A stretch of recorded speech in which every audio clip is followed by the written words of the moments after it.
Nabi Muhammad SAW diutus menjadi Rasul pada akhir zaman. Sepeninggal Rasul, para khalifah memegang amanah untuk menegakkan agama Allah. Setelah masa Khalifah Rasyidin, umat Islam dilanda fitnah terbesar, perpecahan, dan permusuhan antara sesama. Sepeninggal Ali bin Abi Thalib, khalifah terakhir yang syahid dibunuh, pemerintah Islam dikendalikan oleh dinasti yang kekuasaannya turun-temurun. Imperium Islam pernah menjadi penguasa dunia. Namun kekhalifahan Utsmaniyah di Turki jatuh pada tahun 1924. Inilah kekhalifahan Islam terakhir. Setelah itu, pemerintahan di negara-negara Islam akan berganti dengan penguasa-penguasa diktator.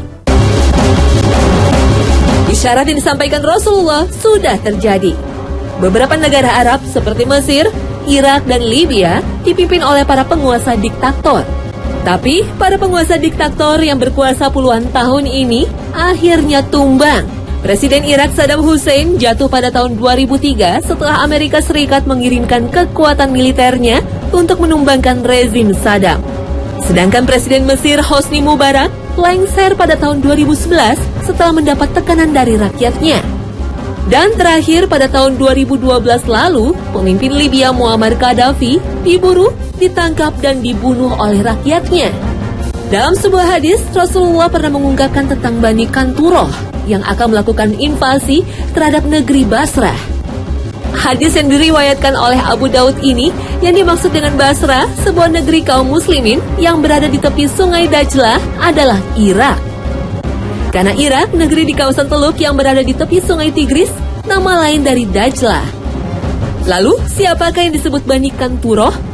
Dalam beberapa hadis disebutkan, ciri-ciri Bani Kanturoh ini adalah berwajah lebar dan bermata sipit, menggunakan pakaian dari bulu, dan alas kaki dari bulu. Mari kita lihat berbagai peristiwa sejarah. Kekuasaan dinasti Abbasiyah di Baghdad jatuh setelah diserbu pasukan Mongol. Ciri-ciri Bani Kanturoh mirip dengan bangsa Mongol, tapi ada ahli sejarah yang berpendapat Bani Kanturoh adalah bangsa Turki, tapi bangsa Turki saat ini. Imam Ibnu Dihya dan para ulama lainnya berpendapat model pakaian yang dikenakan oleh Bani Kanturoh adalah masyarakat yang tinggal di negeri 4 musim, yaitu di Eropa dan Amerika, karena mengenakan pakaian dari bulu saat musim salju. Wallahu a'lam. Dalam hadis lain diceritakan pada akhir zaman, bangsa Irak akan diboikot oleh bangsa Rum. Apakah ini sebuah isyarat invasi Amerika Serikat terhadap Irak pada tahun 2003? Bangsa Rum bisa diartikan bangsa Eropa dan Amerika, karena sesungguhnya mereka pewaris Imperium Romawi baik secara budaya, politik, maupun agama. Tanda-tanda lainnya, sungai Eufrat akan mengering dan di bawah sungai itu ditemukan gunung emas.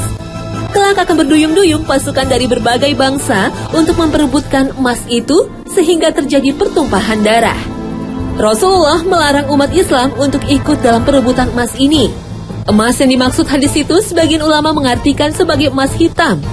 Mungkin saja yang dimaksud kandungan minyak yang selalu menjadi incaran negeri adidaya karena krisis politik di Timur Tengah yang mengundang campur tangan negara-negara barat tak lepas dari perebutan minyak.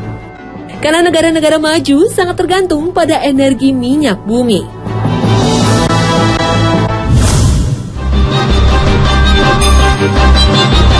Perang merupakan bencana bagi kemanusiaan, namun umat Islam tak akan bisa terhindar dari peperangan ini. Rasulullah SAW sempat mengingatkan pada akhir zaman akan muncul Ya'juj wa Ma'juj. Mereka akan menyerang manusia, sedangkan umat muslim akan berlarian menghindari serbuan kaum ini.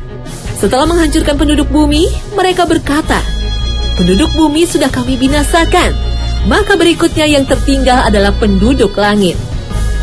Munculnya Ya'juj wa Ma'juj menjadi tanda-tanda akhir zaman. Siapakah kaum yang disebut Ya'juj wa Ma'juj ini?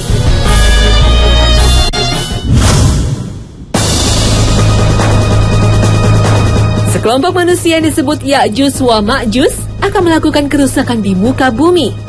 Isyarat ini sudah dituturkan oleh Rasulullah SAW. Seperti dikisahkan oleh Zainab binti Jahsi, Nabi terbangun dari tidur, kemudian berkata, tiada Tuhan yang patut disembah selain Allah. Sungguh kerusakan akan menimpa bangsa Arab akibat datangnya kejahatan yang telah dekat. Hari ini, sebuah lubang sebesar ini telah terbuka di dinding Ya'juj wa Ma'juj. Saat itu, Nabi membuat tanda lubang dengan ibu jari dan jari telunjuknya. Ajaran Kristen dan Yahudi juga mengenal bangsa manusia yang akan melakukan kerusakan di muka bumi yang disebut Gog dan Magog. Dalam surat Al-Kahfi ayat 93 hingga 97, dikisahkan Zulkarnain, seorang raja besar pada masa lalu, telah mengurung kaum Ya'juj dan Ma'juj di sebuah lembah di antara dua gunung tinggi dengan membangun tembok penghalang yang terbuat dari besi dan tembaga. Pada ayat selanjutnya, kaum Ya'juj wa Ma'juj akan keluar. Dan pada hari itu, ketika tembok terbuka, kami biarkan mereka bercampur baur satu sama lain seperti gelombang. وَتَرَكْنَا بَعْضَهُمْ يَوْمَئِذٍ يَمُوجُ فِي بَعْضٍ وَنُفِخَ فِي الصُّورِ فَجَمَعْنَاهُمْ جَمْعًا.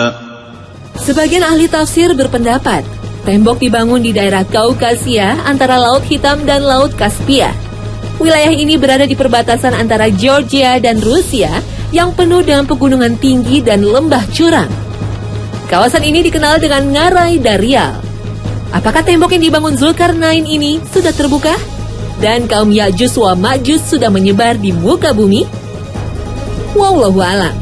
Namun hingga kini belum ada temuan arkeolog yang memastikan keberadaan tembok tinggi Ya'juj wa Ma'juj.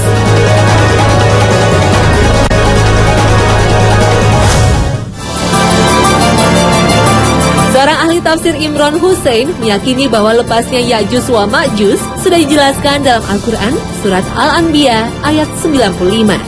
وَحَرَامٌ عَلَى قَرْيَةٍ أَهْلَكْنَاهَا أَنَّهُمْ لَا يَرْجِعُونَ. Sungguh tidak mungkin atas penduduk suatu negeri yang telah kami binasakan bahwa mereka tidak akan kembali. Pada ayat selanjutnya, Al-Quran menjelaskan tentang akan runtuhnya tembok penghalang Ya'juj wa Ma'juj. إذا فتحت يأجوج ومأجوج وهم من كل حدب ينسلون. Kaum ini akan menyebar ke penjuru dunia, kemudian melakukan berbagai kerusakan.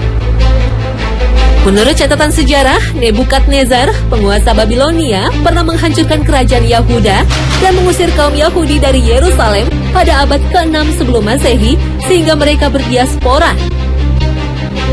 Tafsir Imran Hussein ini seperti menunjuk pada kaum Bani Israel yang saat ini kembali ke Yerusalem dan menjajah bangsa Palestina. Inilah kaum yang disebut dalam Al-Quran, kaum yang terusir kemudian kembali ke negerinya. Ibnu Katsir menyebut Ya'juj wa Ma'juj adalah keturunan Adam dari Nuh melalui putranya Yafid. Inilah bapak bangsa Turki yang dikurung oleh Zulkarnain dalam sebuah tembok. Namun yang dimaksud Ibnu Katsir bukanlah bangsa Turki modern saat ini. Bangsa Turki adalah suku-suku nomaden yang pernah menguasai Eropa Timur dan Khazar, kawasan Laut Hitam, dan Kaukasia. Suku Khazar adalah penganut agama Yahudi yang tersebar di berbagai negara, kemudian mereka membentuk komunitas Yahudi yang menempati wilayah Yerusalem. Para sejarawan Muslim berbeda pendapat tentang asal-usul kaum Ya'juj wa Ma'juj ini.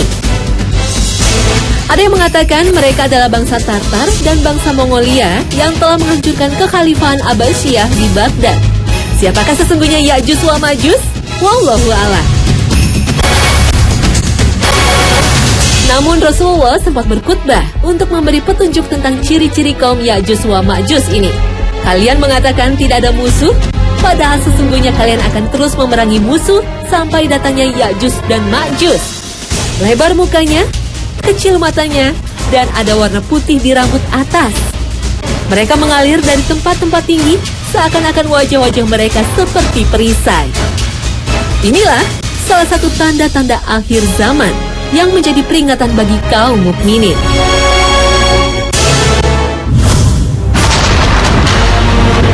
Kiamat diawali dengan tanda-tanda yang sebagian besar sudah terjadi saat ini. Namun ada tanda besar yang akan terjadi, yaitu munculnya Dajjal. Dajjal tidak akan muncul sebelum kedatangan Imam Mahdi.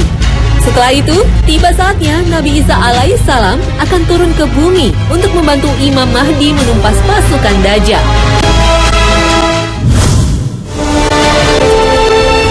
Nah pemirsa, bagaimanakah kisah Imam Mahdi dan Dajjal serta Nabi Isa alaihissalam? Jangan lewatkan untuk terus menyaksikan serial Kiamat pada besok pagi. Tetap di Hasanah Ensiklopedia Islam Dunia. Terima kasih atas perhatian Anda. Wassalamualaikum warahmatullahi wabarakatuh.